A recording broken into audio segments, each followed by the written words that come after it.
నమస్కారం అండి. చూస్తున్నారు కదా ఎంత విశాలమైన ఈ ప్రాంగణం. ఇది పామిడి మున్సిపాలిటీలో ఎన్టీఆర్ టిట్కో అపార్ట్మెంట్స్ కోసం నిర్మించిన ఈ పరిసర ప్రాంతం అంతా మంచిగా ముళ్ళ చెట్లతో వన సంరక్షణ పథకం చేపట్టారు ప్రభుత్వం అంతా. గడిచిన ప్రభుత్వము వన సంరక్షణ పథకం కింద ముళ్ళ చెట్లు పెంచింది. ఈ ప్రభుత్వం దాన్ని పెంచి ఇంకా మాలు చేసి మంచిగా నీళ్ళు పోసి బిల్డింగ్లన్నీ కూలబెడుతుంది.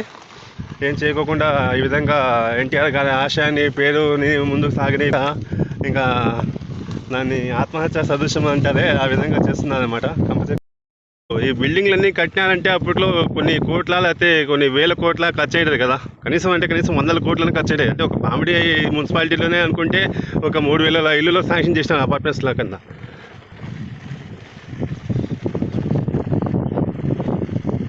ఇప్పుడు కేవలం మందు తాగే వాళ్ళకి పేకటకల వాళ్ళకి రియల్గా మారిపోయినాయి. లోపలన్నా కూడా కంపల్సరీతో ఏపుగా పెంచేసినారు.